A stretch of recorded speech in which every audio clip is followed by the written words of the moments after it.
Ngày tìm ung nghề nhà ung ảo chú ra mẹ yêu qua mẹ át thâu cha mẹ sủ rẻ đài mì mì rẻ ý rìa bố cố cha xì lý miết xóa thành này đó ý rìa bố phía tụ biong xuế bị đó thành thá lại chả bà bạn lên ngà á bông giấy đầu à ú sống ca yam bà ni thả ya bà rì mũ khăn tát tinh ú bà thấp bê đầu à sủ rẻ bà lý đó này anh nhíအမျိုးသားများဖြစ်ကတမလင်းခွေထိုင်းလို့အမျိုးသမီးများဖြစ်ကတမလင်းခွေလို့ကခွေဒုတုလို့ကဒုတုကိစ္စမရှိပါဘူးဂျာရှိလင်းမြင့်စွာထိုင်နိုင်တဲ့ဣရိယာပုတ်ဖြစ်ဖို့အရေးကြီးပါတယ်တမလင်းခွေတဲ့နေရာမှာခြေလုံးတစ်ခုနဲ့တစ်ခုထပ်မနေပါစေနဲ့ခပ်ပြေပြေကလေးထိုင်ထားရပါတယ်ခြေလုံးတစ်ခုနဲ့တစ်ခုထပ်နေရင်ဝေဒနာကိုလှုပ်ယူတယ်လို့ဖြစ်တတ်ပါတယ်မနာနာအောင်မကျင်ကျင်အောင်မကြိုက်ကြိုက်အောင်ဝေဒနာမတက်တက်အောင်ဆိုတဲ့ရည်ရွယ်ချက်မျိုးတွေနဲ့ထပ်ပြီးတော့ထိုင်တာမျိုးတွေမဖြစ်ပါစေနဲ့အထုသတိပြုပါဘုရားရှင်ကိုယ်တော်မြတ်ကြီးဒီသဘာဝတရားအပေါ်မှာအလွန်မတန်နှစ်သက်မြတ်လို့တော်မူပါတယ်သဘာဝကြကြပဲဘုရားရှင်ကိုယ်တော်မြတ်လမ်းညွှန်တော်မူခဲ့ပါတယ်ဒါကြောင့်သတိထား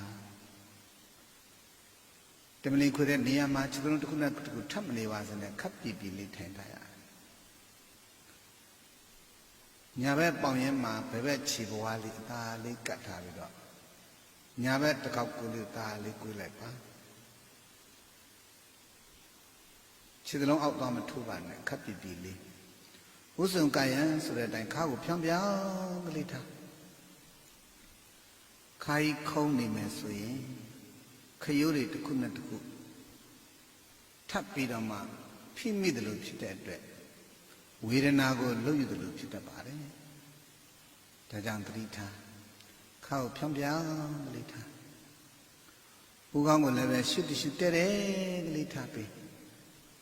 ဘူးကောင်းကိုရှုတရှုတဲ့တယ်ကလေးထားပေးရှေ့ကိုလည်းစိုက်မနေစီနဲ့နောက်ကိုလည်းလမ်းမနေစီနဲ့ဘေးဘေးဝဲရောက်ကိုလည်းစောင်းမနေစေနဲ့ရှစ်တရှုတဲ့တယ်လို့ထားပြီ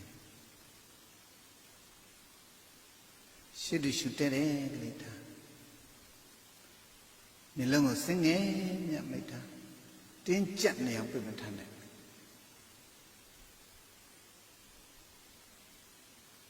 ဦးကောင်းကြီးရှေ့ကိုစိုက်နေမယ်နောက်ကိုလမ်းမနေဘေးဘေးဝဲရောက်စောင်းနေမယ်ဆိုရင်ကျတော့ကြီးပေါင်းတွေတက်လာမယ်ဝေဒနာကိုလှုပ်ယူလို့ဖြစ်မှာဆိုလို့ဘုကောင်းကိုရှစ်တရှုတက်တယ်လေးထားပြီးမျက်လုံးလေးကိုစင်ငယ်မြမိတ်တာတင်းကျပ်နေပိတ်မထားနဲ့တင်းကျပ်နေအောင်ပိတ်ထားလို့ရှိရင်မျက်ရည်ဘူးတွေကျလာမယ်မျက်ကြောတွေကျဉ်လာမယ်နားလာမယ်အောင့်လာမယ်ဝေဒနာကိုလှုပ်တယ်လို့ဖြစ်မှာဆိုလို့အာကာသအလင်းရောင်ကလေးကွယ်ယုံမျှကလေးမိတ်ထားတပည့်လက်ကိုအောက်ကထားညာဘက်လက်ကိုဘောကတင်လက်မနှုတ်ချင်းစင်ငယ်မြတ်ထိထားတွန်မထားနဲ့ဖိမထားနဲ့ကျင့်မထားနဲ့အန်ကျင့်မထားနဲ့စိတ်တင်းမထားနဲ့ဝိပဿနာရှုတဲ့ယောဂီဆိုတာစိတ်ကိုလျှော့ထားစိတ်ကိုလျှော့ထားမမဗျာတပည့်တော်တို့ထိုင်ခြင်းဣရိယာပုကိုအချိုးစားပြပြကြံ့စွာထိုင်မိပါပြီဗျာဆိုရင်တတိဥပတပတောတတိန်တတိကိုဥပတပတောပြဋ္ဌာန်းလိုက်ပါသတိထားလိုက်ပါမမဗျာတပည့်တော်တို့ဘယ်ပုံမှာသတိထားမှလဲဗျာဝင်လေလေးကိုမှန်မှန်ရှိထွက်လေလေးကိုမှန်မှန်ရှိဝင်လေလေးဝင်လာရင်လည်းအော်ဒါဝင်လေပါလားလို့ဒီပြလိုက်ထွက်လေလေးထွက်သွားရင်လည်းအော်ဒါထွက်လေပါလားဒီပြလိုက်ဂရိထာဝရိယဆိုင်တမာဒိန်ဘိက္ခဝေဘာဝိတဘိက္ခဝေจิตသားจิตသမီးတို့တမာဒိန်တမာတိကိုဘာဝိတရှိဥစွာပေါင်းများကြပါဒါတမာတိတည်ထောင်နေတာစိတ်ကလေးတည်ငြိမ်မှုရအတွက်တမာတိတည်ထောင်နေတာပါဘာဖြစ်လို့တမာတိတည်ထောင်ရတာလဲတမာတိဘာဖြစ်လို့စိတ်တည်ငြိမ်ဖို့လိုတာလဲတမာတိတော်ယထာဘုဒ္ဓံပဇာနာတိတမာတိတော်တမာတိတည်နေတဲ့ယောဂီမှသာနေစိတ်ကလေးတည်ငြိမ်နေတဲ့ယောဂီမှသာနေ ဒါဗုဒ္ဓံခန္ဓာကပြောသည်မြတ်ပဇာနာတိဟုတ်တိုင်းမှန်စွာသိရမှာဖြစ်ပါတယ်ဒါကြောင့်ခန္ဓာကိုယ်ကဖောက်ပြန်တိုင်းသိဖို့ပျက်စီးတိုင်းသိဖို့ဘယ်စိတ်ဘယ်ရုပ်ဘယ်ဝေဒနာဘယ်ဓမ္မဘယ်လိုအရှုခံလေးပဲပေါ်လာတဲ့အရှုခံနောက်ဉာဏ်ကလေးနဲ့လိုက်နိုင်ဖို့အရှုခံတရားပေါ်တာကိုပေါ်မှန်းသိဖို့ဆိုတာတမာတိအလုံးမထအရေးကြီးပါတယ်တမာတိမရှိဘဲနဲ့ကတော့ပေါ်ရခန္ဓာကိုမသိနိုင်ဘူးပေါ်ရခန္ဓာကိုမှမသိလို့ရှိရင်နောက်ကဝိပဿနာဉာဏ်ကလည်းဘလို့မှပေါ်လာနိုင်စရာအကြောင်းမရှိဘူးဝိပဿနာဉာဏ်ဆိုတာကအရှုခံကိုမှီပြီးတော့မှဖြစ်ရတာအရှုခံကပုရိသတပစ္စည်းအရှုဉာဏ်ကပစ္စာဇာတပစ္စည်းလို့ခေါ်တယ်ပဋ္ဌာန်းနဲ့ပြောရင်တော့ပုရိရှိ၌ဇာတဖြစ်တယ်အရှုခံကရှေ့ကဖြစ်နေရတယ်နောက်ကအရှုဉာဏ်လေးကဒါဝင်လေးပါလားလို့သိပြီးတယ်ရှေ့ကအရှုခံနောက်ကအရှုဉာဏ်နဲ့ရှေ့ကအရှုခံကပုရိဇာတပစ္စည်းနောက်ကအရှုဉာဏ်ကပစ္စာဇာတပစ္စည်းလို့ပဋ္ဌာန်းမှာဒီလိုဆိုထားတယ်သတိထားဝိရိယဆိုင်ဝင်လေလေးကိုမှန်မှန်လေးရှုထွက်လေလေးကိုမှန်မှန်လေးရှုတတောဝါအတ္တတတိတတောဝါပတ္တတတိတတောတတိရှိသည်ဖြစ်၍အတ္တတတိထွက်လေကိုထုတ်စေရ၏တတောတတိရှိသည်ဖြစ်၍ပတ္တတတိဝင်လေကိုရှုရှက်ရ၏ဝင်လေလေးဝင်လာဒါဝင်လေပါလားဒီပြလိုက်ထွက်လေလေးထွက်သွားရင်လည်းပဲဒါထွက်လေပါလားလို့ဒီပြလိုက်ရှိဥစွာတော့ဖြင့်ဝင်လေဝင်တိုင်းသိထွက်လေထွက်တိုင်းသိဝင်လေလေးဝင်လိုက်ဝင်လေပါလားလို့ဒီပြလိုက်ထွက်လေထွက်တိုင်းထွက်လေပါလားလို့ဒီပြလိုက်ဒါဘာလို့တလဲဆိုရင်တမာရိတိထောင်နောက်ကျတော့တမာရိတိထောင်ရင်ကနေပြီးတော့နောက်တစ်ဆင့်တိုးနောက်တစ်ဆင့်ဘယ်လိုတိုးမလဲလေးလေးကဘယ်လိုဝင်လာတယ်လဲထွက်လေလေးကနာသီပြားတဲ့ကနေဘယ်လိုထွက်သွားတယ်လဲဝင်လေလေးကနှာခေါင်းထဲကိုဘယ်လိုဝင်လာတယ်လဲထွက်လေလေးကနှာခေါင်းထဲကနေဘယ်လိုထွက်သွားတယ်လဲ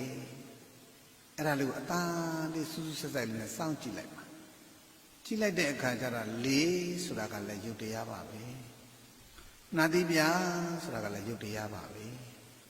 အဲ့ဒီယုတ်နှစ်ခုပေါင်းဆက်လိုက်တဲ့အခါမှာလေးလေးကနာသီပြားတော့ကိုတိုးဝိထိခါပြီးဝင်လာတာယောဂီတွေ့ပါလိမ့်မယ်ဒါကြောင့်ကာယံစပဋိစ္စဖောတပင်္စဥပ္ပစတိကာယဝိညာဏံတိဏ္ဏံတင်္ဂတိဖတ်သောဖတ်တပစ္စယဝေဒနာတဲ့ပါဠိတော်ကကာယံစပဋိစ္စဖောတပင်္စကာယံစဆိုတာကခန္ဓာကိုယ်အကြည့်တနည်းပြောရင်နှာခေါင်းပေါ့အဲနှာခေါင်းတတ်တာကလတ်သားလေးတွေကကာယံစလို့ခေါ်တယ်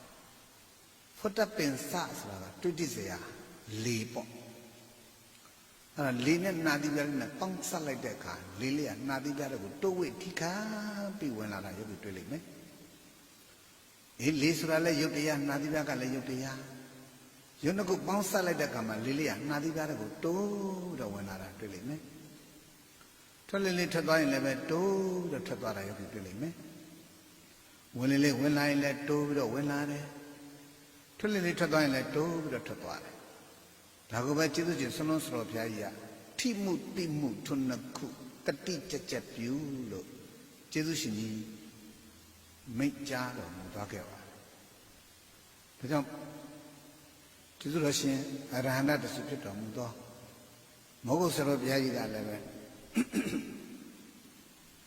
ခန္ဓာကိုယ်ပေါ်လေသည်မြတ်ရှိမရှိတွေ့ဆိုတဲ့အလုတ်ပေးတရားမှာ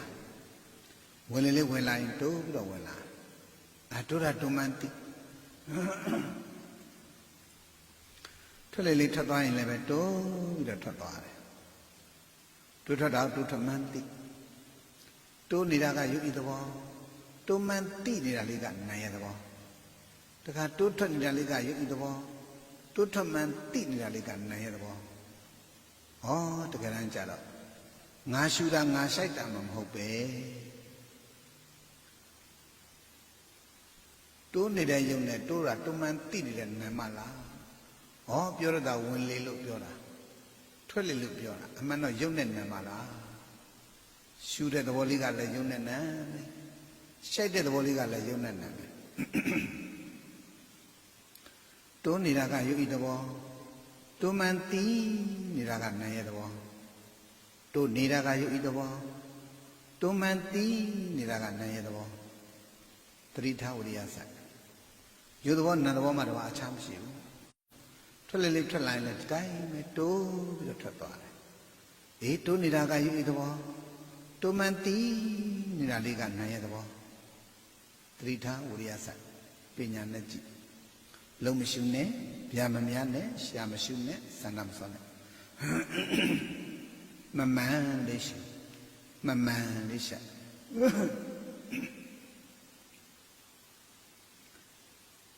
ပရိထာဝရိယဆိုင်လေးလေးကနှာသီးပြားလေးဝင်လာတော့တိုးပြီးတော့ဝင်လာတယ်အဲတိုးတာတုံမှန်သိနေရင်သမုဒိယဓမ္မနုပတ္တိဝရူပသမိဝိဟရတိတဲ့မဟာတတိပဋ္ဌာန်ပါဠိတော်ကာယာနုပတ္တနာတတိပဋ္ဌာန်ဣရိယာပဋ္ဌပပဥဒိယဝယရှုနီအဲ့ဒီမှာဘာပြောလဲသမုဒိယဓမ္မနုပတ္တိဝရူပသမိဝိဟရတိဝယဓမ္မနုပတ္တိဝရူပသမိဝိဟရတိသမုဒိယဓမ္မဝယဓမ္မနုပတ္တိဝရူပသမိဝိဟရတိသမုဒိယဓမ္မဖြစ်ပေါ်လာသောရူပသမိန်တိုးနေတဲ့ယုတ်တရားကလေးပေါ်၌ဝိဟရတိပဇာနာတိအတိကလေးနဲ့နေပြီးစမ်းမှာဟောဝင်လေးဝင်လာရင်တိုးပြီးတော့ဝင်လာတယ်အဲ့ဒါတိုးတာတုံမှန်သိပေးပါလို့ပြောနေတာအဲတိုးနေတာကယုတ်ဤသဘောတုံမှန်သိနေတာကနာရဲ့သဘောတခါထွက်လေးထွက်သွားရင်လည်းဒီလိုပါပဲတိုးထွက်နေတာကယုတ်ဤသဘောတိုးထွက်မှန်တိနေတာလေးကနာရဲ့သဘောယုတ်သဘောနံသဘောမှတော့အခြားမရှိပါဘူးအဲ့တော့ယောဂီတို့ကတိုးတာတုံမှန်တိရင်တော်ပြီတိုးတာတိုးထွက်မှန်တိရင်တော်ပါပြီဟာတိုးတာကယုတ်တိတာကနံတိုးတာကယုတ်တိတာကနံအဲ့လိုလိုက်နေရမှာစင်ကျင်နေရမှာသုံးသပ်နေရမှာရွတ်ပွားနေရမှာမဟုတ်ပါဘူးသတိထားဝိရိယဆိုင်တိုးနေတာကယုတ်ဤသဘောတိုးမှန်တိနေတာကနာရဲ့သဘောဘုံဘုံတို့ကနားလည်အောင်ယောဂီတို့ကိုရှင်းပြနေရပြောနေရတယ်ယောဂီတို့တကယ်အလုပ်လုပ်တဲ့အချိန်ကျတော့ဟာတိုးတာကယုတ်တိတာကနံအေးတာကယုတ်တိတာကနံကျင်တာကယုတ်တိတာကနံလှုပ်တာကယုတ်တိတာကနံပူတာကယုတ်တိတာကနံအဲ့လိုဝိပဿနာလုပ်ငန်းခွင်ထဲမှာယုတ်တိနံတွေလာပြီးတော့မခွဲရဘူးယုတ်နံဆိုတာကတရားအာမထုတ်ခင်မှာခွဲပေးရတယ်ဒါကြောင့်ဘုန်းကြီးတို့ကယောဂီတို့ကိုနားလည်အောင်လို့အလုပ်တင်အလုပ်ပြီးမှပြောနေပြီမဲ့ယောဂီတို့ကိုယ်တိုင်ကတော့ဝင်လေလေးဝင်လာတိုးဝင်မှန်းသိပြီဟောတိုးတာတိုးမှန်းသိရှူလိုက်တဲ့ခါမှာလေးလေးကနှာသီးပြတယ်တိုးပြီးတော့ဝင်လာတယ်ဟောထွက်လေးထွက်သွားတော့လည်းတိုးဝိထိခါပြီးတော့ထွက်သွားတယ်အဲ့ဒါတိုးတာတိုးမှန်းသိနေတိုးနေတဲ့သဘောလေးကဒါဝင်လေလေးပေါ်လာတယ်ဆိုတာကဖြစ်တာဟောရှူလိုက်တဲ့ခါမှာလေးလေးကတိုးပြီးတော့ဝင်လာတယ်အဲတိုးပြီးတော့ဝင်လာတဲ့သဘောကိုဖြစ်တယ်ဖြစ်ဆိုတာအဲ့ဒါကိုပြောတာ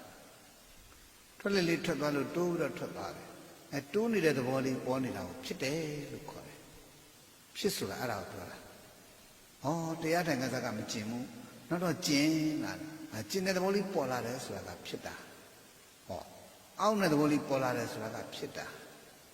နာတဲ့သဘောလေးပေါ်လာတယ်ဆိုတာကဖြစ်တာကျင်တဲ့သဘောလေးပေါ်လာတယ်ဆိုတာကဖြစ်တာလှုပ်တဲ့သဘောလေးပေါ်လာတယ်ဆိုတာကဖြစ်တာဩဒါပြင်ခန္ဓာကိုယ်ထဲမှာဝင်လေထွက်လေထိမှုကစပူကနေအိကနေလှုပ်ကနေငြင်းကနေတောက်ကနေတင်းကနေနာကနေထုံကနေကျင်ကနေကြိုက်ကနေဟိုနေရာကဖြတ်ဒီနေရာကစစ်ဟိုနေရာကလှုပ်ဒီနေရာကရွစသည်အပြင်ခန္ဓာကိုယ်ထဲမှာပူသလိုအေးသလိုလှုပ်သလိုငြင်းသလိုတောက်သလိုတင်းသလိုခန္ဓာကိုယ်ကဟိုနေရာကပေါ်လိုက်ဒီနေရာကပြလိုက်ဟိုနေရာကပေါ်လိုက်ဒီနေရာကပြလိုက်အဲ့ဒါဘာဖြစ်နေလဲဖောက်ပြန်နေတာလို့ခေါ်တယ်အဲ့ဒါဖောက်ပြန်နေတာရုပ်ပတိတိရူပံရုပ်ပတိဖောက်ပြန်တတ်၏ဣတိတတမထိုးကြောင့်ရူပံယုတ်မြည်၏ဟောဒါဖောက်ပြန်တတ်လို့ယုတ်တရားဖောက်ပြန်တတ်လို့ယုတ်တရားဟောဒါဖြင့် ရတဲ့သဘောလေးပေါ်လာတယ်ဆိုတာလေဖောက်ပြန်တာပဲအောင့်တဲ့သဘောလေးပေါ်လာတယ်ဆိုတာလေဖောက်ပြန်တာပဲနာတဲ့သဘောလေးပေါ်လာတယ်ဆိုတာလေဖောက်ပြန်တာပဲကျင်တဲ့သဘောလေးပေါ်လာတယ်ဆိုတာလေဖောက်ပြန်တာပဲအခုယောဂတုတရားအထုတရားထိုင်တရားထိုင်တဲ့ခန္ဓာကိုယ်ကစောင့်ကြည့်လို့ခန္ဓာကပြောပါလိမ့်မယ်ဖုံဖုံပြောတာမယုံနဲ့ခန္ဓာပြောတာယုံခန္ဓာကဟိုနေကနာသလိုလိုပေါ်လိုက်ဒါဖောက်ပြန်တာပဲဖောက်ပြန်တာဘယ်လိုယောဂီတို့ကဉာဏ်နဲ့မှဆုံးဖြတ်ပေးထားဖောက်ပြန်ပြတာကခန္ဓာကဖောက်ပြန်ပြမယ်ဒါဖောက်ပြန်တာပဲလို့သိလိုက်တဲ့ဉာဏ်ကခန္ဓာကိုမြင်ပြီးတော့မှပေါ်လာအဲ့ဒါခန္ဓာဉာဏ်ရောက်ဆိုတာအဲ့ဒါကလားရရင်ရတဲ့နာရင်နာတဲ့အောက်ရင်အောက်တယ်လို့သိတာကယတ္တိရွာတိ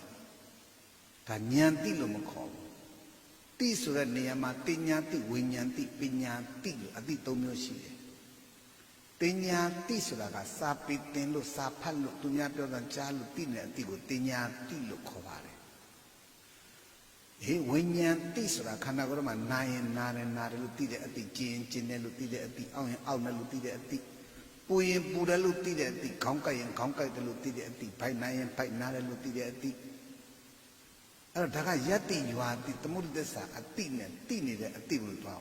ဒါဝိညာဉ်တိလို့ခေါ်တယ်ဝိညာဉ်တိလို့ခေါ်တယ်သူကနာရင်နာတဲ့အချိန်မှာဒါနာတဲ့သဘောလေးပါလားလို့သိတယ်အောက်ရင်အောက်တဲ့အချိန်မှာဒါအောက်တဲ့သဘောလေးပါလားလို့သိတယ်ပူရင်ပူတဲ့သဘောလေးကိုသိပူရင်ပူတယ်လို့သိတယ်နာရင်နာတယ်လို့သိတယ်အောက်ရင်အောက်တယ်လို့သိတယ်ကျင်တယ်လို့သိတယ်အဲ့ဒါကစိတ်နဲ့သိတာမလို့သူ့ကိုဝိညာဉ်တိလို့ခေါ်တယ်သင်ကြားလို့မှတ်သားပြီးသိတဲ့အတိကိုကြတော့ပညာတိလို့ခေါ်တယ်ခန္ဓာမှာပေါ်လာတဲ့အချိန်မှာရရင်ရတဲ့သဘောလေးဒါရတဲ့သဘောပါလားအောက်ရင်အောက်နာလေးပေါ်လာအောက်တဲ့သဘောလေးပါလားကျင်တဲ့သဘောလေးပေါ်လာကျင်တဲ့သဘောလေးပါလားခန္ဓာကိုယ်ထဲမှာနာတာထုံတာကျင်တာကြိုက်တာခဲတာပူတာအေးတာလှုပ်တာငြိမ်တာတောက်တာတင်းတာပေါ်လာတိုင်းကိုဒါနာတဲ့သဘောပါလားအောက်တဲ့သဘောပါလားကျင်တဲ့သဘောပါလားပူတဲ့သဘောပါလားလို့သိနေတာကိုအဲ့ဒါဝိညာဉ်တိလို့ခေါ်ပါတယ်နာယနာမသိတာဝိညာဉ်တိကျင်ကျင်မှန်းသိတာဝိညာဉ်တိအောင်းမှန်းသိတာဝိညာဉ်တိပူမှန်းသိတာဝိညာဉ်တိတင်ညာတိဆိုတာကတင်လို့သိတဲ့အတိဝိညာဉ်တိဆိုတာကစိတ်ထဲမှာသိထားတဲ့အတိပညာတိဆိုတာကခန္ဓာကိုယ်ထဲမှာကျင်နေပေါ်လာရင်ဒါဖောက်ပြန်တာပါလားဖောက်ပြန်တာပါလားလို့သိလိုက်တဲ့အတိဟာဒါပညာတိလို့ခေါ်တယ်ပူကနေပေါ်လာရင်လည်းဖောက်ပြန်တာပါလားအေးကနေပေါ်လာရင်လည်းဒါဖောက်ပြန်တာပါလားခေါင်းလေးများကိုက်လိုက်ရင်ဒါဖောက်ပြန်တာပါလားနောက်ကျော်လေးများတက်လိုက်ရင်လည်းဖောက်ပြန်တာပါလားစိတ်ကလေးများပြက်လွင်သွားရင်လည်းဖောက်ပြန်တာပါလားစက်ကနေငိုင်ပြီးသွားရင်လည်းဖောက်ပြန်တာပါလားခန္ဓာကိုယ်ထဲမှာပူကနေအေးကနေလွတ်ကနေညင်ကနေတောက်နေတင်းကနေပေါ်လာတာမှန်တယ်မြတ်ဒါဖောက်ပြန်တာတွေပါလားဒါဖောက်ပြန်နေတာတွေပါလားဆုံးဖြတ်ပေးဂရိထာဝရိယဆိုင်ပညာနဲ့ကြည့်လုံးမရှိနဲ့ဗျာမများနဲ့ရှာမရှိနဲ့စန္ဒမစောနဲ့မမှန်လေးရှုမမှန်လေးရှာပူကနေပေါ်လာရင်လည်းဖောက်ပြန်တာအေးတာလေးပေါ်လာရင်လည်းဖောက်ပြန်တာဘာဖြစ်လို့ဒါဒီသင်ပေးနေရတာလဲဖောက်ပြန်တာကိုဖောက်ပြန်တယ်လို့မှမသိခန္ဓာကိုခန္ဓာလို့မှမသိအရှုခံကိုအရှုခံလို့မှမသိထားလို့ရှိရင်ခန္ဓာလို့လည်းမသိဖောက်ပြန်တယ်လို့လည်းမသိတက်ကာယလို့လည်းမသိမသိဘူးဆိုတာကဒီလိုခန္ဓာဉာဏ်တရားမျိုးအလုတ်တင်အလုတ်ပြီးတရားမျိုးမနာဘူးတိကိုမသိဘူး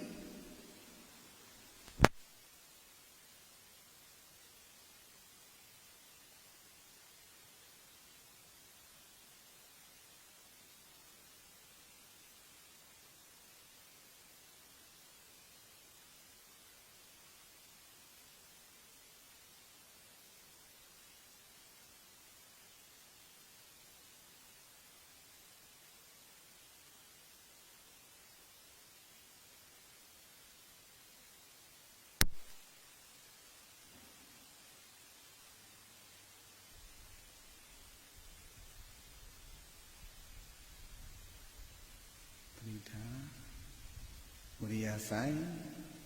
ပညာနဲ့ကြည့်ခန္ဓာကိုယ်ထဲမှာဝင်လေထွက်လေမှအစပူတဲ့သဘောအေးတဲ့သဘောလှုပ်တဲ့သဘောငြိမ်တဲ့သဘောတောက်တဲ့သဘောတင်းတဲ့သဘောဘယ်ဓမ္မလေးပဲပေါ်လာတဲ့ဓမ္မမှန်သမျှထင်ထင်ရှားရှားပေါ်လာတာမို့လို့တန်တော့ကာယောတက်ကာယောလို့ခေါ်တယ်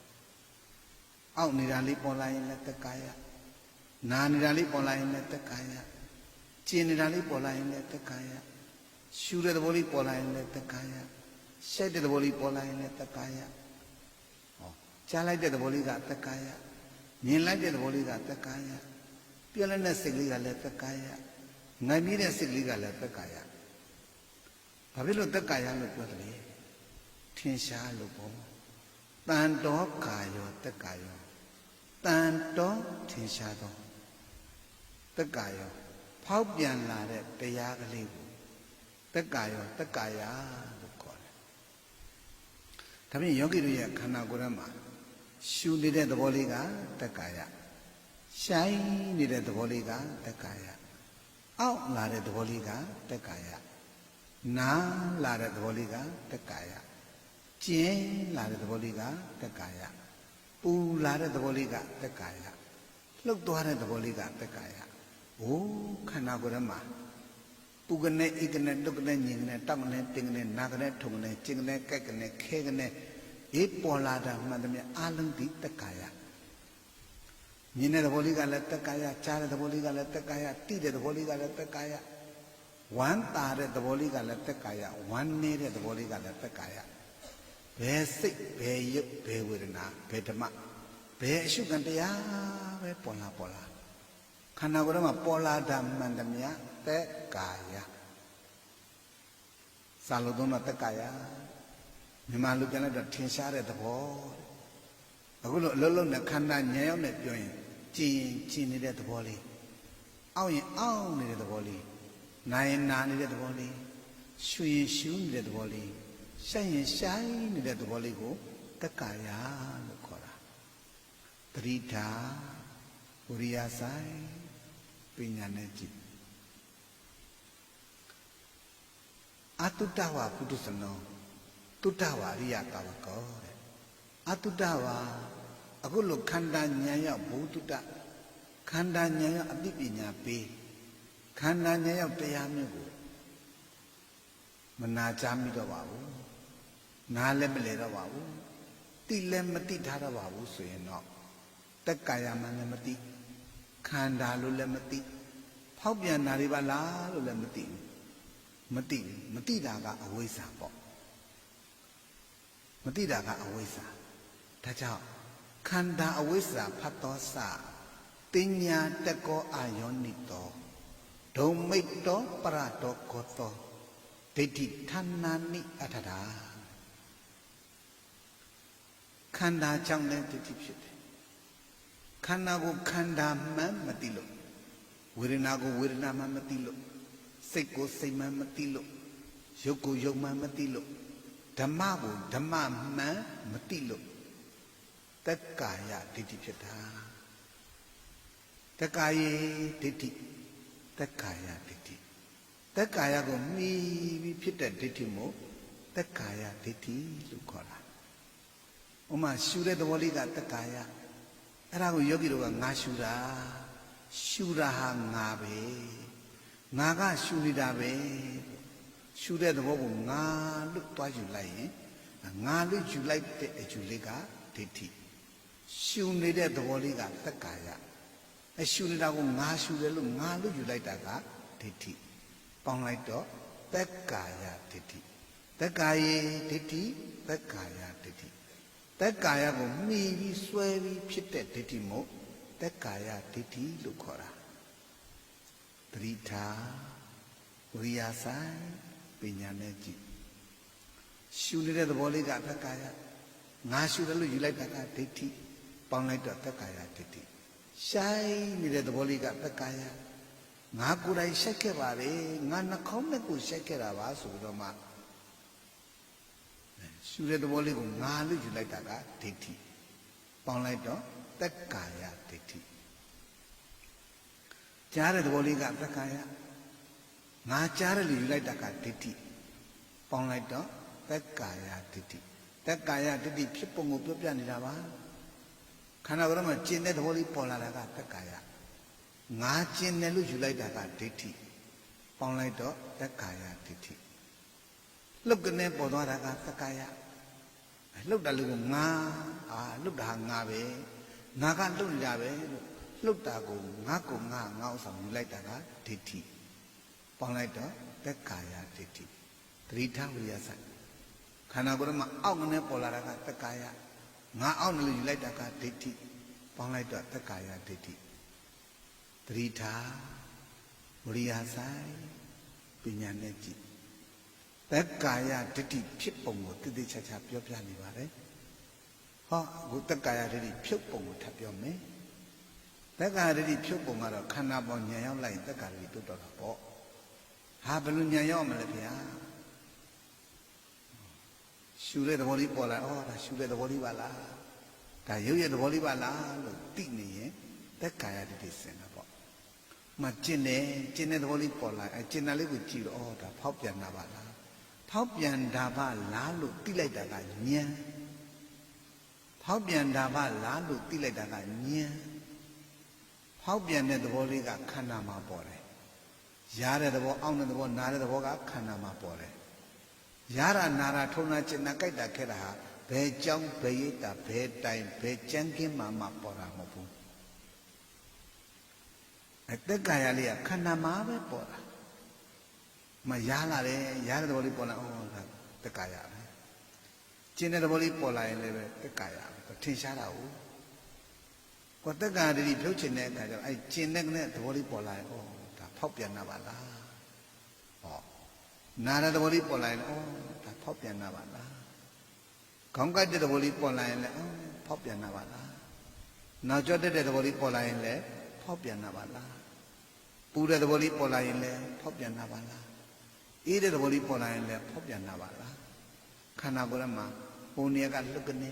ဒီနေရာကစက်ကနေဒီနေရာကမှွားကနေဒီနေရာကရှိန်ကနေစက်ကနေရိတ်ကနေမှွားကနေစက်ကနေရိတ်ကနေမှွားနေခန္ဓာကိုယ်မှာဟိုနေရာကလှုပ်လို့ဒီနေရာကမှော့ဟိုနေရာကပြက်ဒီနေရာကစစ်ပြနေတဲ့သဘောလေးတွေမှန်တယ်များအဲ့ဒါသက်ကာယအဲ့သဘောလေးတွေကငါလို့ဆက်လိုက်ရင်ဒိဋ္ဌိပေါင်းလို့သက်ကာယဒိဋ္ဌိအဲ့သဘောလေးတွေကိုမြင်လို့ဒါဖောက်ပြန်နေတာတွေပါလားဒါဖောက်ပြန်နေတာတွေပါလားဒါဖောက်ပြန်နေတာတွေပါလားလို့ဆုံးဖြတ်ချက်ချနေရင်သက်ကာယဒိဋ္ဌိစင်နာပေါ့ဖောက်ပြန်တာကိုဖောက်ပြန်တယ်လို့သိလိုက်တဲ့အတွက်အရင်လုံးငါနာတယ်ငါအောင့်တယ်ငါကျင်တယ်ငါရှူတယ်ငါရှိုက်တယ်ဆိုတဲ့ငါဆွဲဒိဋ္ဌိမလာတော့ဘူးပေါ့အဲ့ခန္ဓာပေါ်ဉာဏ်ရောက်ဆိုတာအဲ့ဒါပြောတာခန္ဓာဉာဏ်ရောက်ဒိဋ္ဌိပြောင်းဆိုတာအဲ့ဒါပဲဒါကြောင့်ကျင်ကနေပေါ်လာရင်လည်းဖောက်ပြန်တာပါလားအောင့်တာလေးပေါ်လာရင်လည်းဖောက်ပြန်တာပါလားနာတာလေးပေါ်လာရင်လည်းဖောက်ပြန်တာပါလားပူတာလေးပေါ်လာရင်လည်းဖောက်ပြန်တာပါလားလို့အဲ့လိုလေခန္ဓာကပေါ်လာတိုင်းဒါဖောက်ပြန်တာပါလားဒါဖောက်ပြန်တာပါလားလို့တိတိုင်းသက်ကာယဒိဋ္ဌိစင်နေတာပေါ့သတိထားဝိရိယဆိုင်ပညာနဲ့ကြည့်ခန္ဓာကိုယ်ထဲမှာပူကနေအိတ်ကနေလှုပ်ကနေညင်ကနေတောင်းနေတင်းကနေပေါ်သွားတာကဒါဖောက်ပြန်တာရူပတိတိရူပံရူပတိဖောက်ပြန်တိုင်းဣတိတတမထို့ကြောင့်ရူပံယုတ်ဤဖောက်ပြန်နေတာဟာယုတ်ဤသဘောရုပ်စုကလေးကဒါဖောက်ပြန်နေတာကာယပဲရားတဲ့သဘောလေးကလည်းကာယအောင့်တဲ့သဘောလေးကလည်းကာယကျင်တဲ့သဘောလေးကလည်းကာယပူတဲ့သဘောလေးကလည်းကာယဒါကြောင့်ပူကနေအေးကနေလှုပ်ကနေညင်ကနေတောင်းနေတင်းကနေပေါ်သွားတဲ့သဘောလေးကာယလို့လည်းခေါ်တယ်ရုပ်လို့လည်းပြောတယ်ဒါဖောက်ပြန်တယ်လို့လည်းဆိုတယ်အဓိကဘာပဲဆုံးဖြတ်ဒိဋ္ဌိပြုတ်ဖို့အရေးကြီးတယ်အောက်နေတာလေးကကာယရှုနေတဲ့သဘောလေးကကာယအတ္တတော်ပတ္တတော်ကာယောလို့ဆိုတာဟုတ်ရှုနေတဲ့သဘောလေးကလည်းကာယရှိုက်နေတဲ့သဘောလေးကလည်းကာယလှုပ်နေတဲ့သဘောလေးကလည်းကာယကျင်နေတဲ့သဘောလေးကလည်းကာယနာရတုံနဲ့ကျင်နဲ့ကြိုက်တဲ့ခဲတဲ့သဘောလေးပ ပေါ်လာတာကကာယပေါ်နေတဲ့တစ်လျှောက်လုံးကအနုအဲ့ဒါလေးကိုစောင့်ကြည့်နေတာကပတ္တနာစောင့်ကြည့်နေတာကပတ္တနာဟောဒါဖောက်ပြန်တာပါလားလို့စွန့်မဲ့ချက်ချလိုက်တာကတတိပဋ္ဌာန်ပေါင်းလိုက်တော့ကာယာနုပတ္တနာတတိပဋ္ဌာန်ဒါကြောင့်ဝင်လေလေးဝင်လာလို့အော်ဒါဝင်လေပါလားလို့သိရင်လည်းကာယာနုပတ္တနာတတိပဋ္ဌာန်ပဲတိုးဝင်လာလို့တိုးဝင်မှန်းသိနေအော်ဒါကာနုပတ္တနာတတိပဋ္ဌာန်ပဲလှုပ်လုံးမှန်းသိလိုက်တာကာနုပတ္တနာတတိပဋ္ဌာန်ကျင်ကျင်မှန်းသိလိုက်တာကာနုပတ္တနာတတိပဋ္ဌာန်ပူပူမှန်းသိလိုက်တာကကာနုပတ္တနာတတိပဋ္ဌာန်ဟောကာနုပတ္တနာတတိပဋ္ဌာန်ပြောနေတယ်လှုပ်မှန်းသိတာနာမှန်းသိတာအောက်မှန်းသိတာကျင်မှန်းသိတာကိုကာယ ानु ပတ္တနာတတိပဋ္ဌာန်လို့ခေါ်တာဒါကြောင့်ပေါ်ရာခန္ဓာသိနေရင်သမထပေါ်ရာခန္ဓာသိနေတာဒီသမထဆိုလိုချင်တာကတော့နာမှန်းသိနေရင်သမထအောက်မှန်းသိနေရင်သမထကျင်မှန်းသိနေရင်သမထလှုပ်မှန်းသိနေရင်သမထရှူမှန်းသိနေရင်သမထရှိုက်မှန်းသိနေရင်သမထခန္ဓာနာမှန်းသိနေရင်သမထဒုနာနာမှန်းသိနေရင်သမထဒါကြောင့်ပေါ်ရာခန္ဓာသိတာဒီသမထ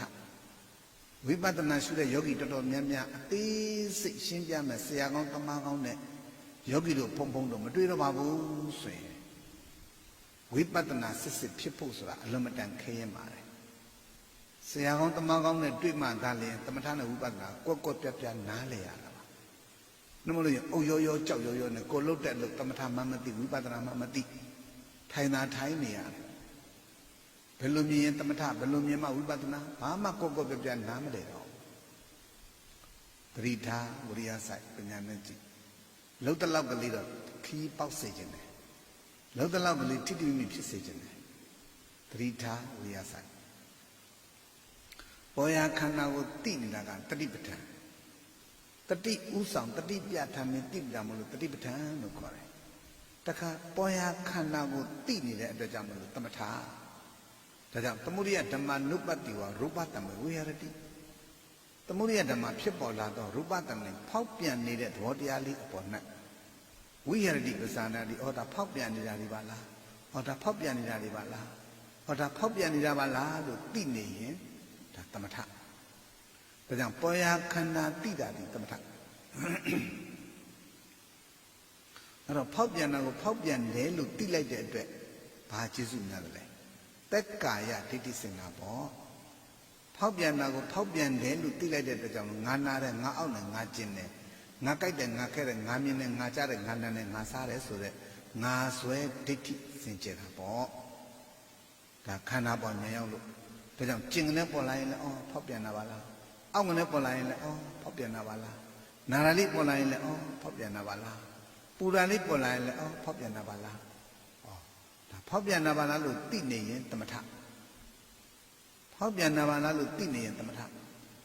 ထမှာလည်းသူ့အစွမ်းနဲ့သူရှိတာပဲဖောက်ပြန်တယ်လို့သိလိုက်တဲ့အတွက်ဘာကျေးဇူးများလဲငါနာတယ်ငါအောက်တယ်ငါကျင်တယ်ငါကြိုက်တယ်ငါခဲတယ်ဆိုတဲ့ငါဆွဲဒိဋ္ဌိစင်ကြယ်တာပေါ့သက်ကာယဒိဋ္ဌိစင်တယ်ဆိုတာခန္ဓာပေါ်ဉာဏ်ရောက်မှခန္ဓာဉာဏ်မရောက်ရင်သက်ကာယဒိဋ္ဌိမစင်ကြယ်နိုင်ဘူးဒါကြောင့်ခန္ဓာအဝိဇ္ဇာဖတ်သောစာပညာတကောအယောနိတောဒုံမိတောပရတောဂောတောဒိဋ္ဌိဌာနာနိအတ္တတာတဲ့ပါဠိတော်မှာဒိဋ္ဌိပိจิအကြောင်းတရား၈ပါးပေါ့အဲ့ဒါကနံပါတ်1နဲ့2ကိုပဲထုတ်ပြီးတော့ပြောနေတာဖြစ်ပါတယ်ဂရိထာဝရိယဆိုင်ပညာနဲ့ကြည့်လုံးမရှုနဲ့ဗျာမများနဲ့ရှာမရှုနဲ့စန္ဒမစောနဲ့မမှန်လေးရှုမမှန်လေးရှာရှုတော့ကဝင်လေးကတိုးပြီးတော့ဝင်လာဝင်လေးလက်ဆုံးသွားရောတိုးဝင်တဲ့သဘောလေးမရှိတော့ရှုတော့ကတိုးပြီးတော့ဝင်လာတယ်ရှုလက်ပြီးတော့တိုးဝင်တဲ့သဘောလေးမရှိတော့အဲ့ဒါမရှိတော့အော်မရှိတော့ပါလားဟဲ့ဘယ်သူမရှိတာတော့ငကိုရက်ကမရှိတာလားအာမဟုတ်ပါဘူးရှိရမှမရှိတာပါရှုနေတော့ကရှုတဲ့သဘောလေးရှိနေတယ်ရှုလို့လည်းပြီးသွားရရှုတဲ့သဘောလေးမရှိတော့ဟောအောင်းတော့ကအောင်းတဲ့သဘောလေးရှိနေတယ်တက်တာတော့အောင်းတဲ့သဘောလေးမရှိတော့ဟောနာတော့ကနာတဲ့သဘောလေးရှိနေတယ် တက်တာတော့နာတဲ့သဘောလေးမရှိတော့ပူတော့ကပူတဲ့သဘောလေးရှိနေတယ်ပူတဲ့သဘောလေးရှိတယ်ပူလို့ပြီးသွားတာပူတဲ့သဘောလေးမရှိတော့ဟာဒါပေမဲ့ငကိုယ်တက်ကမရှိတာမဟုတ်ဘူးရှိရမှာမရှိရတို့ဒါကပဲအနန္တတကေကြည့်လို့ရှိရင်မုဂ္ဂုဆိုတော်ဘုရားကြီးကတကားကျွဲဥလာဘူးလို့ကြီးဝိပဿနာဆိုတာဗျာတဲ့ရှိရမှာမရှိတာကိုတွေ့တာဒီဝိပဿနာဉာဏ်တဲ့ဒီကြမှာပါရှိရမှမရှိတာကိုတွေ့တာဒီဝိပဿနာဉာဏ်ဒါကိုပါဠိတော်ကဘာပြောလဲဝယဓမ္မနုပတိဝါရူပတမေဝိဟရတိအပြက်ကိုမြင်တာပေါ့သမုဒိယဓမ္မဝယဓမ္မနုပတိဝါရူပတမေဝိဟရတိသူဖြစ်လာတာကိုလည်းသိတယ်ပြက်သွားတာကိုလည်းဆုံးမချက်ချနိုင်တယ်မြန်မာလိုပြောရင်ယားလာတာကိုလည်းသိတယ်ယားတာလေတက်တာသွားလို့မရှိတာကိုလည်းသိတယ်စကနဲ့ခေါင်းကိုက်လာတာကိုလည်းသိတယ်ခေါင်းကိုက်တာလေပြက်သွားတာကိုလည်းသိတယ်ထုကနဲ့ဟာတကားတဲ့နောက်ကျော်လေးတက်လာတာကိုလည်းသိတယ်နောက်ကျော်လေးပြက်သွားတာကိုလည်းသိတယ်အဲ့တော့ဖြစ်တာကိုလည်းသိတယ်ပြက်တာကိုလည်းသိတယ်လို့ဆိုလို့ချင်းဖြစ်ပါတယ်ဒါပြင်အောင့်လာတာကဖြစ်တာနဲ့အောင့်တဲ့သဘောလေးတက်တာသွားတာကပြက်တာဖြတ်ဆိုကြားလိုက်တာကဖြစ်တာကြားတဲ့သဘောလေးမရှိတာကအခုပဲကြားပြီးတော့မှအခုပဲမရှိတာကပြက်တာရှူတဲ့သဘောလေးပေါ်လာတာကဖြစ်တာရှူလို့လည်းပြီးသွားရောရှူတဲ့သဘောလေးမရှိတော့မရှိတာကပြက်တာသတိထားဝိရိယဆိုင်ဖြစ်ပျက်ကိုကြက်ကြက်နက်နက်သင်ပေးနေပါလေယောဂီအခုလိုဖြစ်ပျက်ကိုပိုင်ပိုင်နိုင်နိုင်သိမှသာလေဒိဋ္ဌိကအပွားဉာဏ်နဲ့ခွာနေတာပါဒိဋ္ဌိကအပွားဉာဏ်နဲ့ခွာနိုင်တာပါအရေးကြီးတယ်သတိထားဝိရိယဆိုင်ပညာနဲ့ကြည်လုံမရှုနဲ့ဗျာမများနဲ့ရှာမရှုနဲ့စန္ဒမစောနဲ့မမှန်နဲ့ရှုမမှန်နဲ့ရှာရှုနေတော့ကဖြစ်တာရှုတဲ့သဘောလေးမရှိတော့တာကပြက်တာဟောဖြစ်ပျက်ကိုပြောနေပါလေတခါဆိုင်နေတော့ထွက်လေလေထွက်လာတာကဖြစ်တာထွက်လေလေလဲဆုံးသွားရောဟောထွက်လေသဘောလေးမရှိတော့မရှိတာကပြက်တာဟောသတိထားဝိရိယဆိုင်ရှုတော့ငါဖြစ်ရှုလို့ပြီးလို့ပြက်ဆိုင်နေတော့ငါဖြစ်ဆိုင်လို့ပြီးတော့ပြက်သတိထားဝိရိယဆိုင်ယောဂီတို့ဘုံဘုံတို့လောမဲ့လောကဝင်လေလေးဆုံးသွားရင်အော်မရှိတော့ပါလားထွက်လေလေးဆုံးသွားရင်အော်မရှိတော့ပါလားဝင်လေလေးဆုံးသွားရင်အော်မရှိတော့ပါလားထွက်လေလေးဆုံးသွားရင်အော်မရှိတော့ပါလားဒါကိုပဲအင်္ဂုတ္တပါဠိတော်ကဣဒဘိက္ခဝေအရိယသာဝကောဝေဒနာယပိစိတ်တတမေပိရူပတမေပိအနိစ္စနုပ္ပတိအနိစ္စသိဉ္ဇအနိစ္စပဋိသံဝေတိတတတံသမိတံအဘောကိဉံစေတတ္တအဓိမုစ္ဆမာနောပညာယပရိယောဂဟမာနောတောအတဝနံခယအနာတဝံစေတောဝိမုတ်တိပညာဝိမုတ်တိဒိဋ္ဌိဝဓမ္မေပဝတိတိတဲ့ပါဠိတော်ကြီးအဲ့ဒီမှာဘာပါတယ်အနိစ္စလို့ရှုအနိစ္စလို့မှတ်အနိစ္စလို့သိဆိုစကားလုံးလေးပါပါတယ်အနိစ္စနုပ္ပတိအနိစ္စသိဉ္ဇအနိစ္စပဋိသံဝေတိတဲ့ပါဠိတော်ကပေါ်လာတဲ့တရားလေးကိုမြတ်စွာဘုရားရှင်ကိုတော်မြတ်ကြီးရဲ့အလိုတော်ကြောင့်ကျေးဇူးရှင်မိုးကုတ်စွာဘုရားကြီးကအနိစ္စလို့ရှုအနိစ္စလို့ပဲမှတ်ထားပါအနိစ္စလို့ပဲသိပေးလိုက်ပါသတိထားဝိရိယဆိုင်ဒီတော့ဝင်လေးလည်းဆုံးသွားရောမရှိတော့ထွက်လည်းဆုံးသွားရောမရှိတော့အဲ့ဒါအော်မရှိတော့ပါလားမရှိတော့ပါလားလို့ဆုံးဖြတ်နေတာဒါအနိစ္စလို့ရှုဆိုအဲ့ဒါကိုပြောတာပဲအနိစ္စလို့ရှုဆိုတာအနိစ္စအနိစ္စအနိစ္စလိုက်လို့အဲ့လိုအော်နေတာပြောတာမဟုတ်ဘူးပေါ်ရခန္ဓာလေးမရှိတော့ပါလားစက္ကနဘောအော်မရှိတော့ပါလားလက်ကနဘောတော့မရှိတော့ပါလားကျင်ကနဘောလားမရှိတော့ပါလားစသည်အဖြစ်ပရိဒါဝိရိယဆိုင်မရှိတော့ပါလားမရှိတော့ပါလားလို့ဆုံးမချက်ချနေတဲ့ဉာဏ်တို့ဝိပဿနာဉာဏ်လို့ခေါ်တာပရိဒါဝိရိယဆိုင်ပညာနဲ့ကြည့်ဖုံဖုံပြောတာမယုံနဲ့ခန္ဓာပြောတာယုံပါဝင်လေလေးဆုံးသွားရင်ဝင်တဲ့သဘောလေးမရှိတော့ဘူးထွက်လေလေးဆုံးသွားရင်ထွက်တဲ့လေးမရှိတော့ဘူးဒါမူလကမ္မဋ္ဌာန်းဝင်လေထွက်လေဆိုတာကမူလကမ္မဋ္ဌာန်း မူလဆိုတာကအခြေခံအကျဆုံးကမ္မဆိုတာကဝိပဿနာအလုပ်ဌာနဆိုတာကအရှုခံတရားဝိပဿနာစအထုတ်မဲ့ယောဂီရဲ့အခြေခံအကျဆုံးသောအရှုခံတရားကိုမူလကမ္မထံလို့ခေါ်ပါတယ်အဲ့ဒီမူလကမ္မထံဘယ်သူနဲ့ဘယ်သူလဲလို့မေးရင်ထွက်လေနဲ့ဝင်လေပဲပေါ့ဒါဝိပဿနာအစအာနာပါနအာနာထွက်လေပါဏဝင်လေအဲ့တော့ဝိပဿနာအစအာနာပါဏကဆိုတာဖရာအဆူဆူလက်မလွတ်တဲ့တရားဤဗဒ္ဒကဘာမှာပွင့်တော်မူသွားတဲ့ကကုတံကောဏကုံကတ္တပဂေါရမဆိုတဲ့ဖရာလေးစုပွင့်တော်မူသွားခဲ့ပါပြီဒီဖရာလေးစုဘာဝနာကပ္ပဏစီးပြတ်မှုတမာတိတီထောင်တော့ဒီအာနာပါဏကပဲစပြီးတော့တီထောင်ရခြင်းဖြစ်ပါတယ်တခါဂင်္ဂဝါလူတဲစုမကပွင့်တော်မူတဲ့ဖရာအဆူဆူအားလုံးဟာလည်းပဲဒီအာနာပါဏကိုပဲအခြေခံခဲ့ရတာဖြစ်ပါတယ်အာနာပါဏဆိုတာထွက်လေနဲ့ဝင်လေကိုပဲအခြေခံရတာပေါ့ဒါဖရာအဆူဆူလက်မလွတ်တဲ့တရားသတိထားဝရိယဆိုင်ပညာနဲ့ကြည့်ယောဂီတို့တတ်မှတ်ပေးထားတဲ့အချိန်ဟာမကြာမီအချိန်ခင်းအတွင်းမှာပြည့်တော့မှာဖြစ်ပါတယ်။ဩငါလေဒီကြံရှိနေတဲ့အချိန်လေးမှာငါခန္ဓာပေါ်ဉာဏ်ရအောင်ကြိုးစားမယ်။ငါဖြစ်ပြမမြင်မြင်အောင်ကြိုးစားမယ်ဆိုတဲ့တမ္မပဒံလုံးလဝရိယကြီးမားစွာထားလိုက်ပါ။တတိထားဝရိယဆိုင်ပညာနဲ့ကြည့်မမှန်လေးရှုမမှန်လေးရှာရှုတော့ငါရှုတဲ့သဘောလေးရှိနေတယ်ရှုလည်းပြီးသွားရှုတဲ့သဘောလေးမရှိတော့ဘာဖြစ်သွားတော့ဩပြတ်သွားလို့ပေါ့ပြတ်သွားတဲ့လူကိုမြင်လိုက်တဲ့တကပြတ်တာလေးကိုမရှိတော့ပါလားလို့စုံပြချက်ချလိုက်တဲ့ဉာဏ်ကိုဝိပဿနာဉာဏ်လို့ခေါ်တာရှုရာရှုမှန်သိနေတာဒီသမထရှုလည်းဆုံးသွားရောရှုတဲ့သဘောလေးမရှိတော့ပါလားလို့မရှိတော့ပါလားလို့ဆုံးဖြတ်ချက်ချလိုက်တာကမှဝိပဿနာသမထနဲ့ဝိပဿနာတိတိကျကျရှင်းပြနေပါလေရှုရာရှုမှန်းသိနေရင်သမထရှုလို့လည်းပြီးသွားရှုတဲ့သဘောလေးမရှိတော့ဘူးအဲ့ဒါကိုမရှိတော့ပါလားလို့ဆုံးဖြတ်ချက်ချလိုက်တာကဝိပဿနာဒီနေရာအရှုခံနဲ့အရှုဉာဏ်သိချကွဲပါစေအရှုခံနဲ့အရှုဉာဏ်သိချကွဲပြပါစေ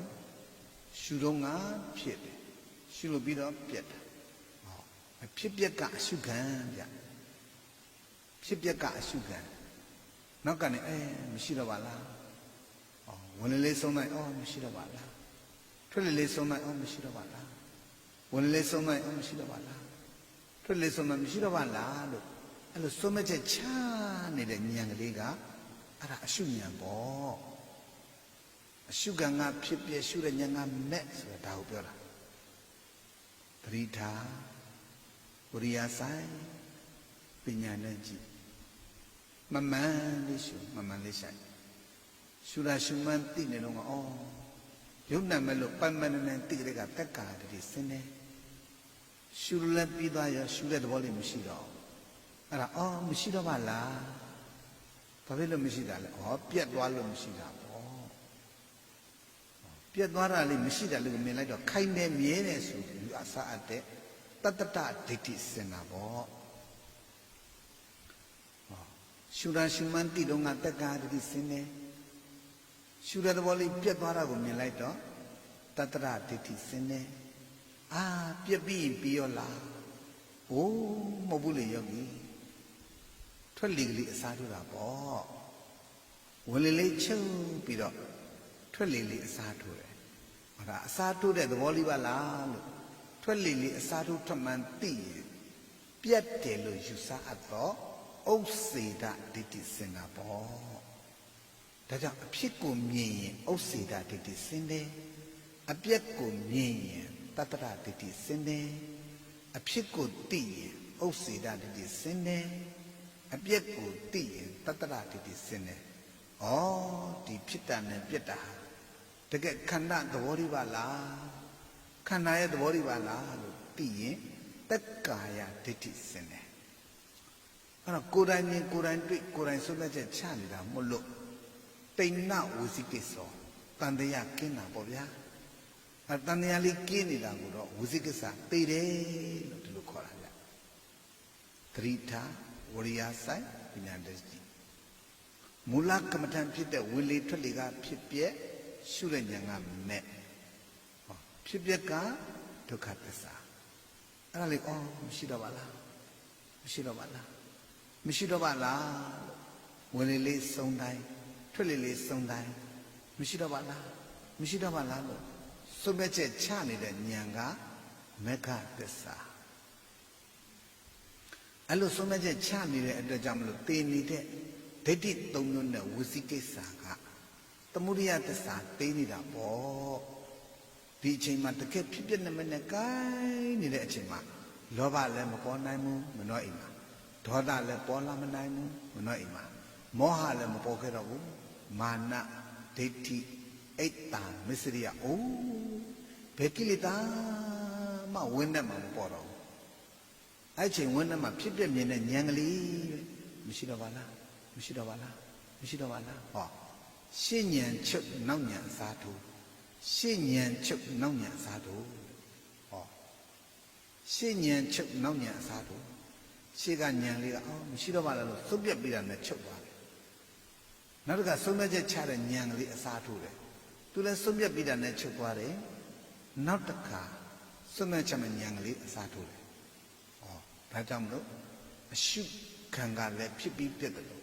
အရှုဉာဏ်ကလည်းသိပြီးပြတ်တယ်ဒါကြောင့်အရှုခံကဖြစ်ပြက်ရှုတဲ့ဉာဏ်ကသိပြက်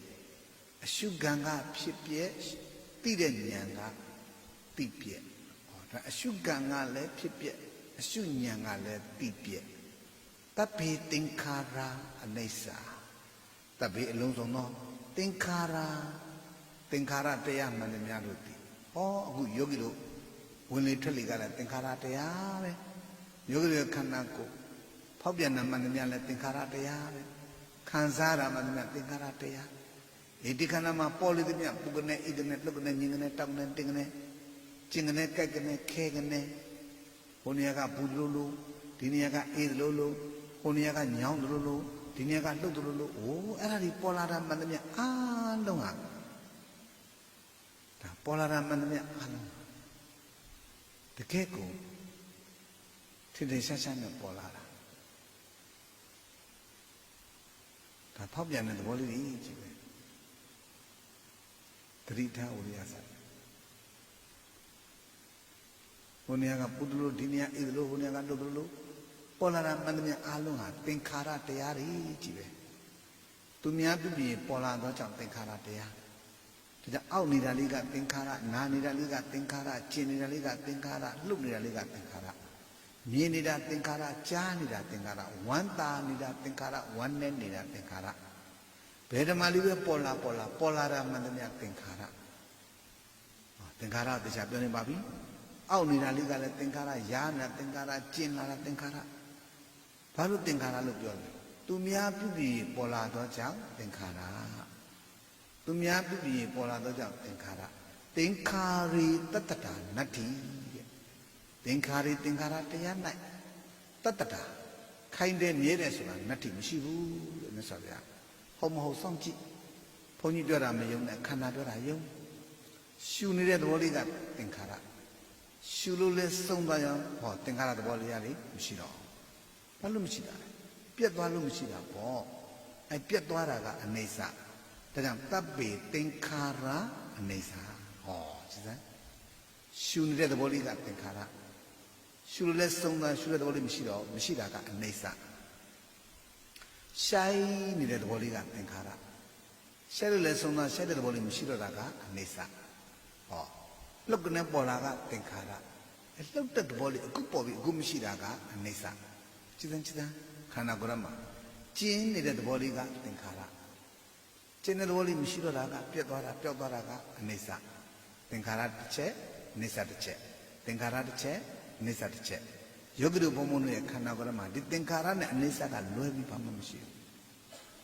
သတိထားဝရိယဆိုင်ပညာနဲ့ကြည်လုံးမရှုနဲ့ဗျာမများနဲ့ရှာမရှုနဲ့အဲ့တော့ဝိပဿနာရှုတဲ့အခါမှာအရှုခံ2မျိုးရှိတယ်အရှုခံ2မျိုးဆိုတာမူလကမ္မဋ္ဌာန်းနဲ့ဈာတုကမ္မဋ္ဌာန်း အခုယောဂီကိုတခြားအောင်တဏှာနိဗ္ဗာန်မြပြောနေတာကမူလကမ္မထံအဲ့ဒီမူလကမ္မထံကိုကျွမ်းကျင်လိမ့်ပါပြီဆိုရင်ဟောဇာတုကမ္မထံနဲ့ကျွမ်းကျင်တာဇာတုကမ္မထံဆိုတာကယောဂီတို့ရဲ့ခြေဆုံးခေါင်းဆုံးပေါ့ဒါခြေဆုံးခေါင်းဆုံးပေါ့အစုကာယရှိသမျှမုတ်ချအနတ်နေဆိုတဲ့အတိုင်းဓာတ်ကြီး၄ပါးရောက်တဲ့လျှောက်တဲ့နေရာအရက်ကိုဒါအစုကာယလို့ခေါ်ပါတယ်ဓာတ်၄ပါးပြည့်စုံတဲ့နေရာပေါ့ဒါကြောင့်ခြေပြားကအစဥကောင်းတိုင်အောင်ဥကောင်းကအစခြေပြားတိုင်အောင်ပေါ့အဲ့ဒါဥကောင်းကအစခြေပြားတိုင်အောင်ခြေပြားကအစဥကောင်းတိုင်အောင်ခန္ဓာကိုယ်ရမှာပူကနေအေးကနေလှုပ်ကနေငြိမ်ကနေတောက်ကနေတင်းကနေဟိုနေရာကပူသလိုလိုဒီနေရာကနားသလိုလိုဟိုနေရာကအောက်သလိုလိုဒီနေရာကကျင်းသလိုလိုအဲ့လိုပေါ်လာတာမှန်သမျှကိုဂျာတုကမ္မထံလို့ခေါ်တယ်ဟောဝင်လေထွက်လေကမူလကမ္မထံခန္ဓာကိုယ်ခြေဆုံးကောင်းဆုံးဖောက်ပြန်လာတဲ့သဘောလေးတွေကဂျာတုကမ္မထံအရှုခံတရား2မျိုးပါမူလကမ္မထံနဲ့ဂျာတုကမ္မထံတတိထာဝရိယဆိုင်ယောဂီတို့အတွက်သတ်မှတ်ပေးထားတဲ့အချိန်ဟာ3မိနစ်သာကြာမှာတော့တယ်။ဩဒီကြာတဲ့3မိနစ်အတွင်းငါလီဖြစ်ပြမမြင်မြင်အောင်ကြိုးစားလိုက်မယ်ဆိုတဲ့သမပဒံလုံးလဝရိယကြီးမားစွာထားပြီးတော့ကြိုးစားပေးပါ။တတိထာဝရိယဆိုင်ပညာနဲ့ကြည့်လုတ်ကနေပေါ်သွားတာကဖြစ်တာအဲ့တဘလိမရှိတော့တာကပြတ်တာအဲ့ဒါလို့လှုပ်တာလည်းသိတယ်မရှိတာလေးကိုလည်းမြင်ပြီးတော့အော်မရှိတော့ပါလားလို့စုံမဲ့ကြချလိုက်တာကညံအဲ့ဒါခန္ဓာပေါ်ညံရောက်တယ်ဆိုတာအဲ့ဒါပြောတာစိတ်နဲ့ပုံသွားတာကဖြစ်တာအဲ့တော့လေအခုပေါ်ပြီးအခုမရှိတာကပြတ်တာ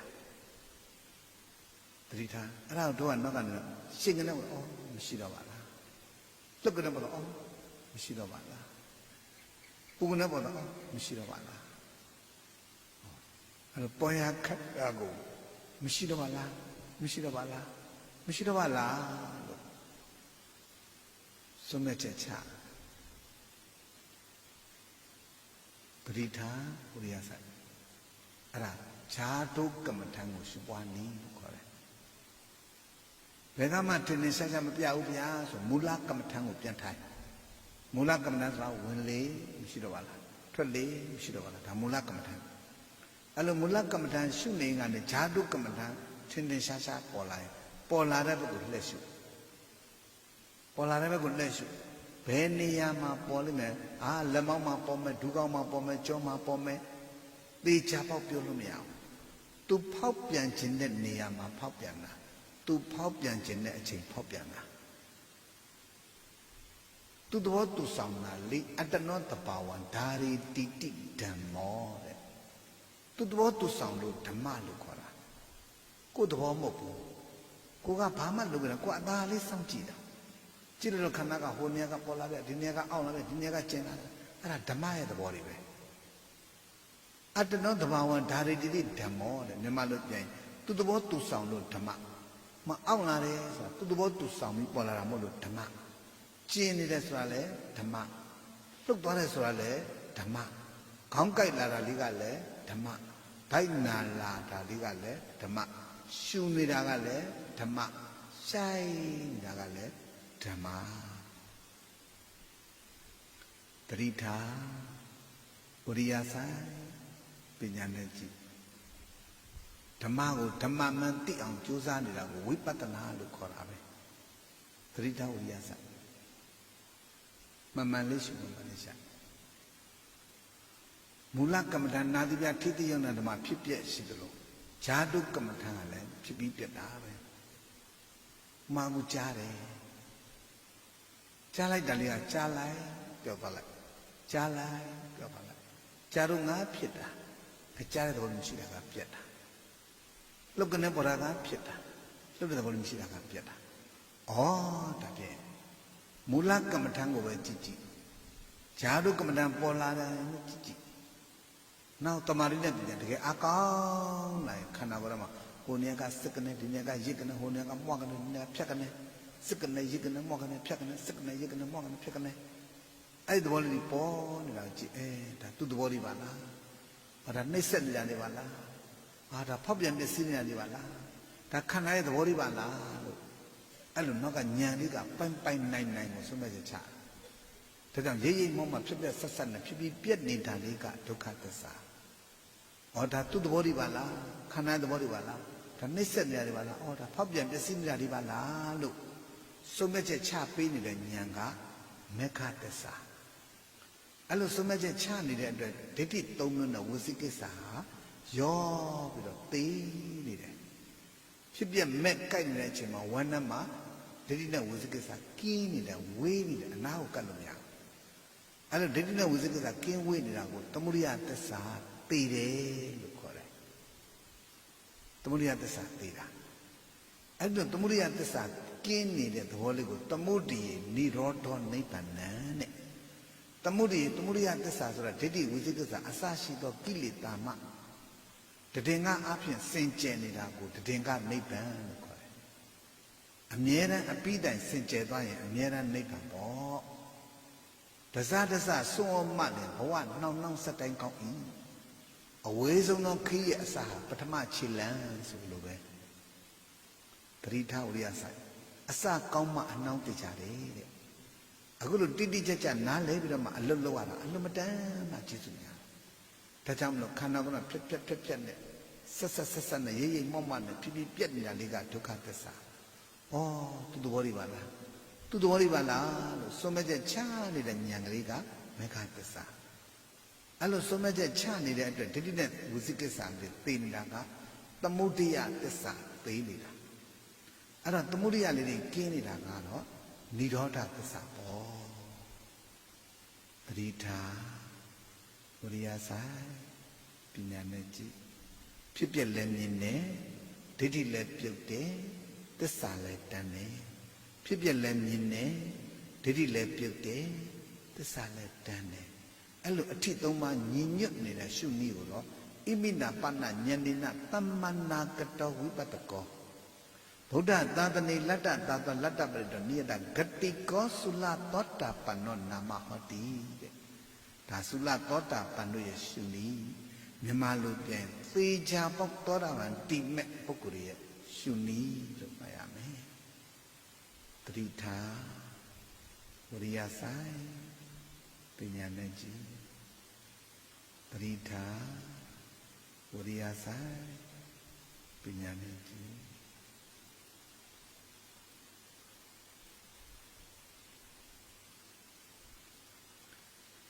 ကဲယောဂီပေါင်းတော်ကောင်းတို့ယောဂီတို့အတွက်တတ်မှတ်ပေးထားတဲ့ထိုင်ခြင်းဣရိယာပုဖြင့်ရှုမှတ်ပွားများအထုတ်တဲ့အချိန်ပြည့်လို့သွားပါပြီတို့အတွက်ကြောင့်ယောဂီတို့သည်မိမိတို့ရဲ့ဣရိယာပုကိုတတိပဒံတရား၄ပါးလက်ကင်ထားပြီးတော့တာယာဖြင်းချင်းစွာဖြင့်ပြောင်းနိုင်ရွှေ့နိုင်ကြပါပြီယောဂီအပေါင်းသူတော်ကောင်းတို့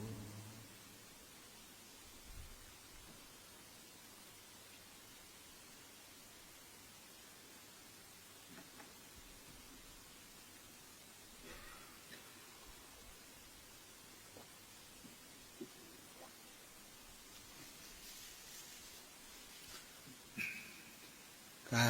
မေတ္တာကမ္မထံများစီးဖြန်းလိုက်ကြရအောင်သမန္တာ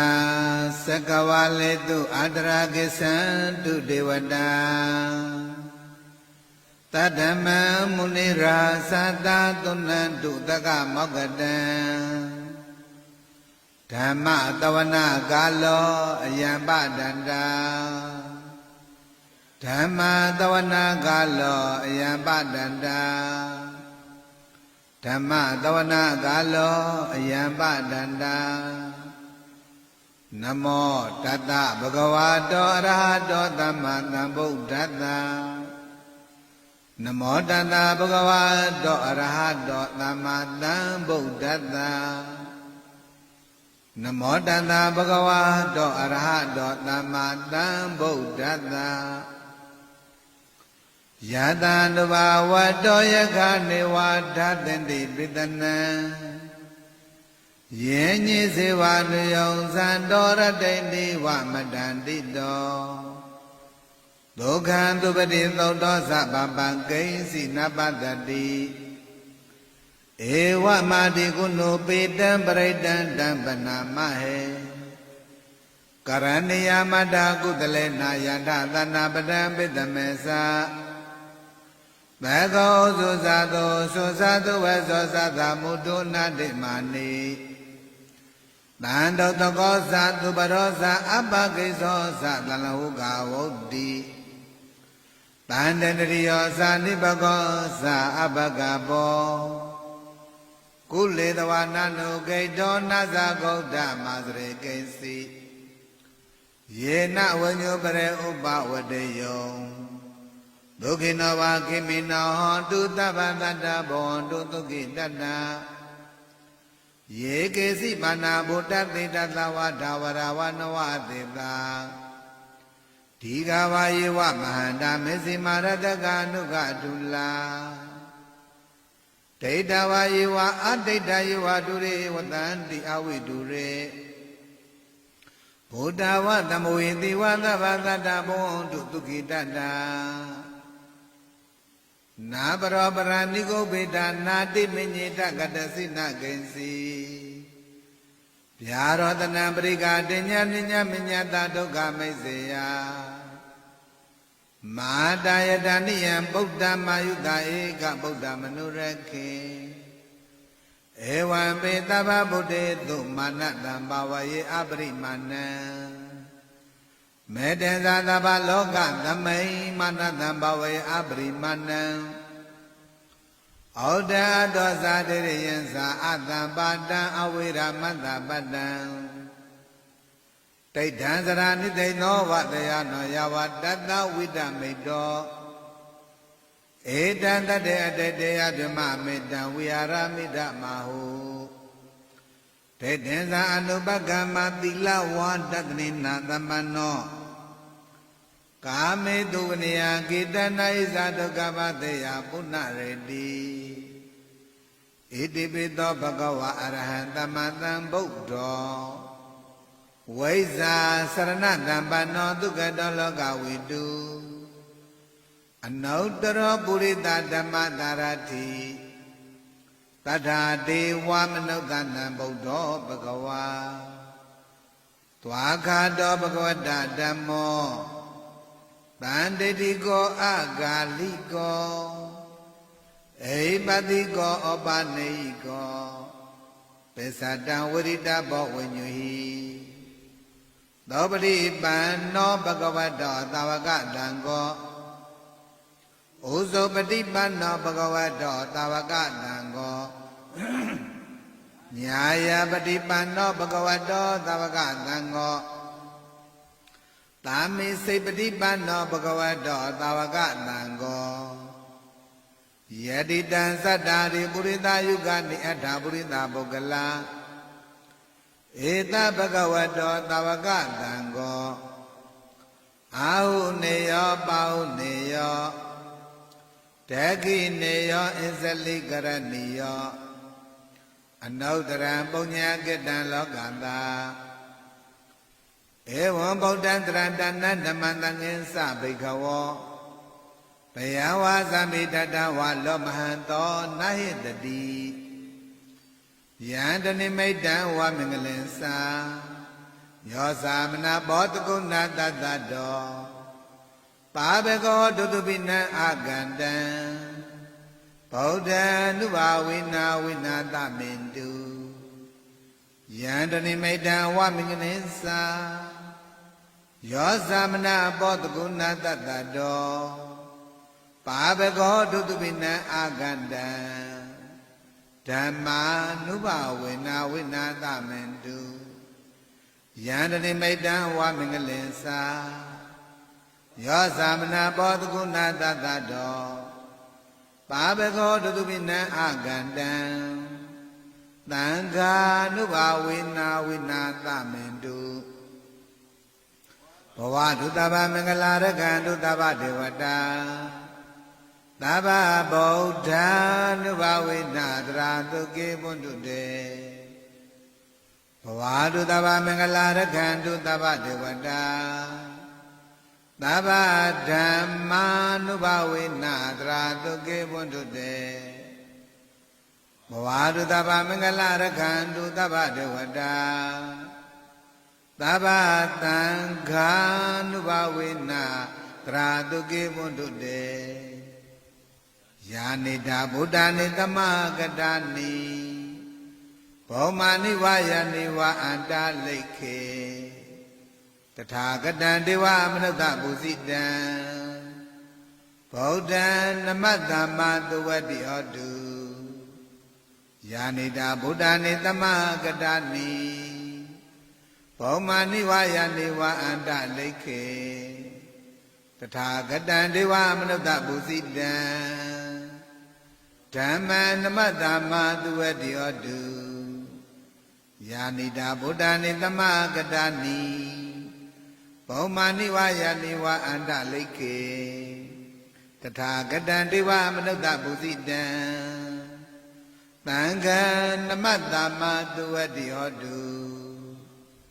သဗ္ဗေတိယဝေပေသန္တုသောကောရောကောဝိနတတု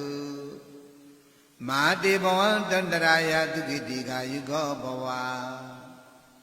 အဘိဝါဒနာတိလေတနိစ္စံဝုဒ္ဓပဇာယိနောသတ္တရောဓမ္မဝတ္တန္တိအာယုဝနောဒုက္ခမလံလက်ရှိခန္ဓာ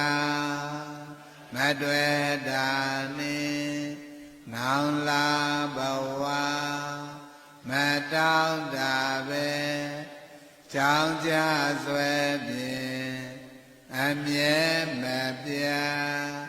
ဝိပဿနာလေလာချိန်ချိန်အာစိမ့်နကံဖြစ်ကြောင်းဖန်မှု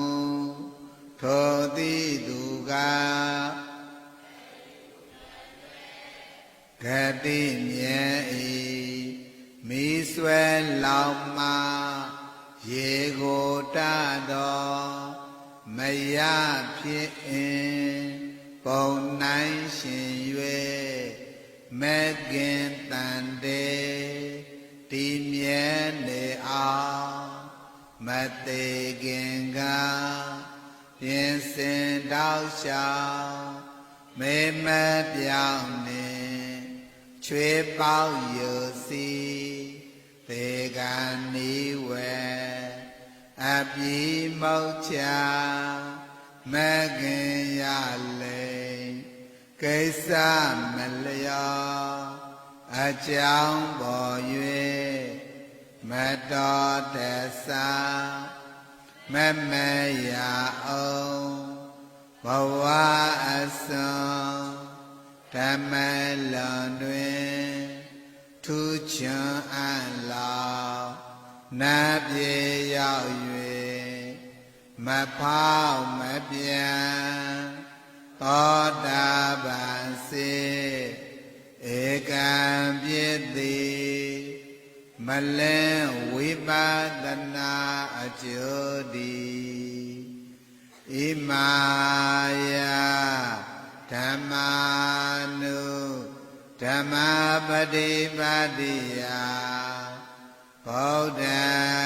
ဘုဇေမိဣမာယဓမ္မာနုဓမ္မပฏิပါတိယဓမ္မံဘုဇေမိဣမာယဓမ္မာနုဓမ္မပฏิပါတိယသံဃံဘုဇေမိဣမာယဓမ္မာနုဓမ္မပฏิပါတိယဤလောကုတ္တရာတရားကိုယ်ပါအားလျောသောခြေဝပฏิပါဖြင့်ဗုဒ္ဓံမြတ်စွာဘုရားကိုပူဇေမိပူဇော်ပါ၏ရှင်ဘုရားဓမ္မံတရားတော်မြတ်ကိုပူဇေမိပူဇော်ပါ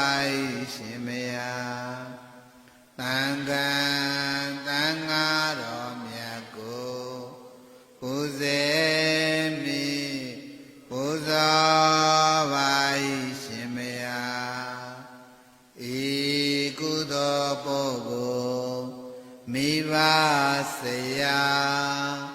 သံဃာတော်အပေါင်းတရားတရားမအပေါင်းနာပေါင်းနဲ့တကဝါအထူးအားဖြင့်မကြမလောကြကုန်သေးသောနာနာဘာဝဝိနာဘာဝပရလောကတတ္တဝါအပေါင်းတို့အားအမြတ်ပေးဝေပါကုန်၏အမြတ်ရကြပါစေသောကုသိုလ်အမြတ်အမြတ်ယူတော်မူကြပါကုန်သောသာဓုသာဓုသာဓုကုသိုလ်အမြတ်အမြတ်အမြတ်ယူတော်မူကြပါကုန်သောသာဓုသာဓုသာဓုကုသိုလ်အမြတ်အမြတ်အမြတ်ယူတော်မူကြပါကုန်သောသာဓုသာဓုသာအလုံးမြန်မာနိုင်ငံသူနိုင်ငံသားကဘာသူကဘာသားတတ္တဝအနန္တအားလုံးကိုယ်ဤချမ်းသာခြင်းစိတ်ဤချမ်းသာခြင်းဟာရယာနှလုံးအိမ်ကြည်လင်တန်ရှင်းခြင်းနဲ့ပြည့်စုံကြပြီးလျင်ကတ်ကြီး၃ပါးမှကျော်လွှားနိုင်၍အဓိကယောဂန္တရကမ္မတို့မြောက်ပြီးတကယ်ကိုငြိမ်းအေးသောဘဝပိုင်ရှင်အလုံးမြတ်ဓမ္မကိုတွေ့သိခံစားနိုင်သောတတ္တဝါမှန်၍တရားတွေ့ချမ်းမြေ့သာယာရှိတော်မူနိုင်ကြပါစေ